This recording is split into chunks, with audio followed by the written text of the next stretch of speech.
YSR Congress party బాగు చేసినంతగా ఎవరు బాగు చేయలేదు. అందుకొరకే మీ నాయకుడు సౌకర్యాలు వాసులకు భక్తులకు చేసినటువంటి అందించినటువంటి చరిత్రలో వైఎస్ఆర్ కాంగ్రెస్ ఇది ఉపన్యాసం కాదు, ఇది డిబేట్ చేయలేదు. ఇప్పుడు చెప్పండి సార్. ఇప్పుడు అందుకొరకే కదా, అందుకొరకే మీరు ఒకవేళ అదైతే డిక్లరేషన్ రాయకుండా ఎందుకు పోయిండు లోపల మీ నాయకుడు? డిక్లరేషన్ రాసిపోవాలి కదా, అదొక అథారిటేటివ్ సిగ్నేటరీ పెట్టి పోవాలి కదా. నెంబర్ 1 నేను చెప్పేది నమ్మకయ్యా, నమ్మకం లక్షలాది మంది మనోభావాలతో కూడుకున్నటువంటిది. నవ్వుతున్నాం, చెప్పేది విను, మొత్తం విన్న తర్వాత మాట్లాడు. సంగతి మీరు మర్చిపోయి విస్మరించి తర్వాత విమర్శించుకోండి, దాంట్లో తేడా లేదు. ఒక ముఖ్యమంత్రి డిక్లరేషన్ ఫామ్ రాయాల్సినటువంటి అవసరం లేదు. ప్రధానమంత్రి రాశాడు, ముఖ్యమంత్రి ఉందా? ప్రధానమంత్రి రాసిపోయిండు, ప్రెసిడెంట్ రాసిపోయిండు. ఏం మాట్లాడుతున్నాడు? రూల్స్ అండ్ రెగ్యులేషన్స్ తెలుసా మీకు? మాట్లాడదాం, సమాధానం చెప్పు, సమాధానం చెప్పు.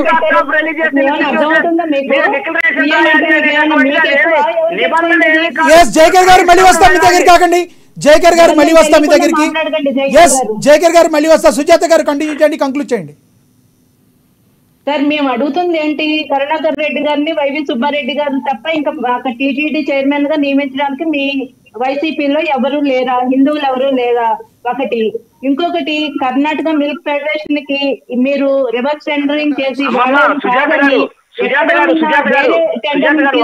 సమాధానం చెప్పండి.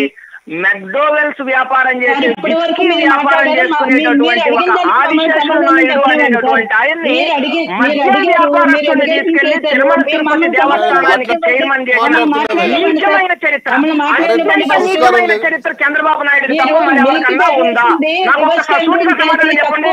మద్య వ్యాపారం చేసే ఆదిశేషు నాయుడు తప్ప టీటీడీ చైర్మన్ గా చేయడానికి మరొకళ్ళు లేరా? రియల్ ఎస్టేట్ వ్యాపారంలో పక్కాగా ప్రజలందరినీ ముంచేసిన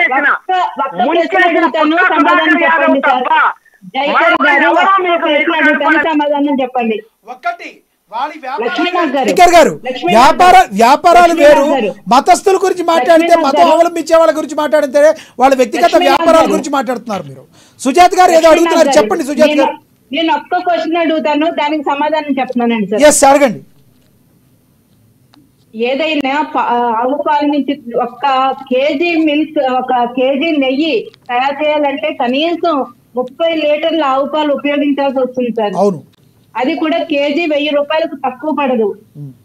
మనకు పక్కనున్న కర్ణాటక నుంచి వాళ్ళు స్వచ్ఛమైన ఆవు పాలు తయారు చేస్తూ వాళ్ళకి పడ్డ రేటుకే మనకి తిరుమల తిరుపతి దేవస్థానానికి స్వామివారి మీద ఉన్న భక్తితో వాళ్ళు తయారీ ఖర్చుకే మనకి సప్లై చేస్తున్నారు పక్కనే ఉన్న రాష్ట్రం నుంచి. అది కాకుండా మీకు ఢిల్లీ లాంటి దగ్గర నుంచి రావాలంటే ఇంకా ట్రాన్స్పోర్టేషన్ ఛార్జెస్ కూడా ఎక్స్ట్రా పడతాయి సార్. అలాంటిది కేజీ 350 రూపాయలకి ఇస్తుంటే మీరు అక్కడ కల్తీ జరగలేదని ఎలా అనుకున్నారు? దానికి ఒక్కదానికి ఆన్సర్ ఇవ్వండి సార్. ఇప్పుడు నేను ఒకే ఒక మాట సూటిగా మిమ్మల్ని ప్రశ్నిస్తున్నా. కర్ణాటక వాళ్ళు మాత్రమే స్వామివారి భక్తితో అయిన ఖర్చుకి ఇస్తారా? మిగతా వాళ్ళు ఇవ్వరా? మీకు ఇంకో విషయం చెబుతున్నా వినండి. గుజరాత్ నుంచి తెప్పిస్తున్నటువంటిది కానీ, మహారాష్ట్ర నుంచి తెప్పిస్తున్నది కానీ, అక్కడ జరుగుతున్నటువంటి నెయ్యి కౌగి అక్కడ పెద్ద పెద్ద గోశాలలు ఉన్నాయి. అంత 10,000కు పైగా ఆవులు ఉన్నటువంటి గోశాలల్లో నుంచి వాళ్ళు భక్తితో పంపిస్తున్నటువంటి స్వచ్ఛమైనటువంటి నేతిని వాడారు. అది గుర్తుపెట్టుకోండి. ఒక కర్ణాటక వాళ్ళు మాత్రమే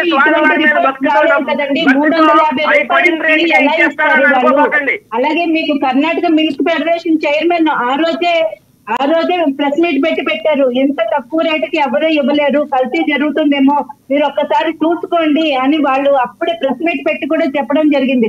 మీరు అదే రోజు ఎందుకు టెస్టింగ్ చేయించలేదు? 5 సంవత్సరాలు టెస్టింగ్ చేయించలేదు. అది టెస్ట్ చేసిన రిపోర్ట్స్ లేవి. ఒక సాధారణ మహిళగా మాట్లాడుతున్నారు. 5 సంవత్సరాల్లో టెస్ట్ చేసిన రిపోర్ట్ చూపించండి సార్.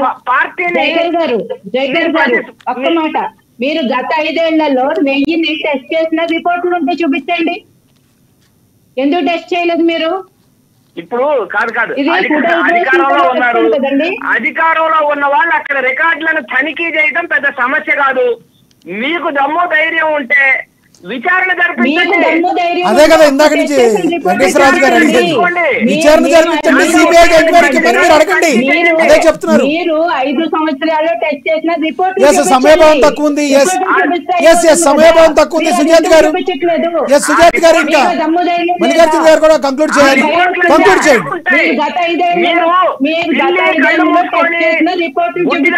నటించి పాలు తాగినంత మాత్రాన ప్రజలు నమ్మరు. పిల్లి గుడ్డు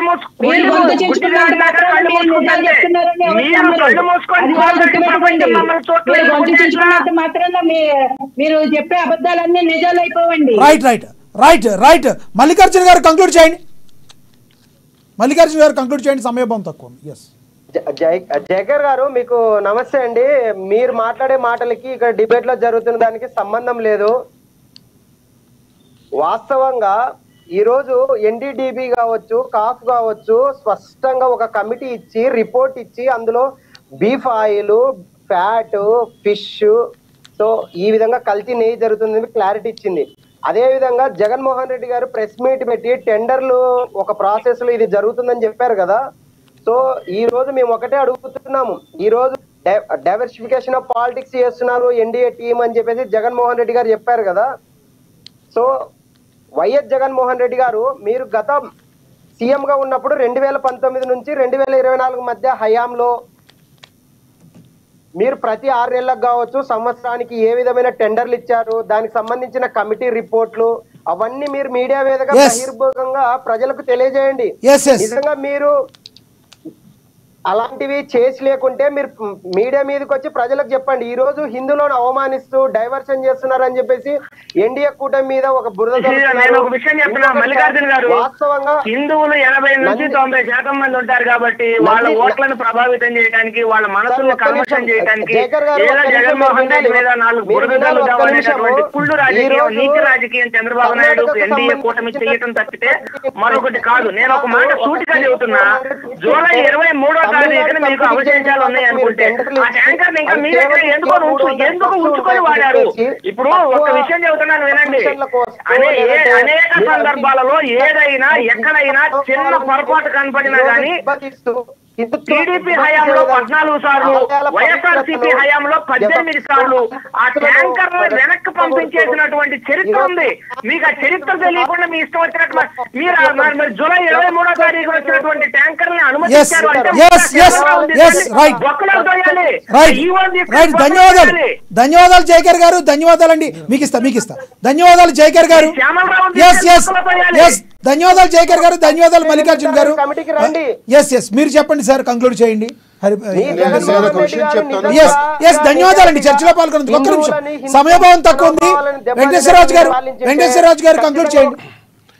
గత చరిత్ర ఒకసారి కనుక చూసుకుంటే 7 కొండలు కావు 3 కొండలు అనేటువంటి వాళ్ళు వాళ్ళ చరిత్రహీనంగా ఏ విధంగా పోయారో, ఒకటి కలియుగ ప్రత్యక్ష దైవం మీద చేస్తున్నటువంటి ఇవాళ అపహాస్యాలు చేస్తున్నటువంటి ఇటువంటి వాళ్ళు కూడా ఆయన యొక్క ఉగ్ర రూపానికి, ఆయన యొక్క ఆగ్రహానికి డెఫినెట్ గా వీళ్ళందరూ కూడా మషైపోతారు. నెంబర్ 1.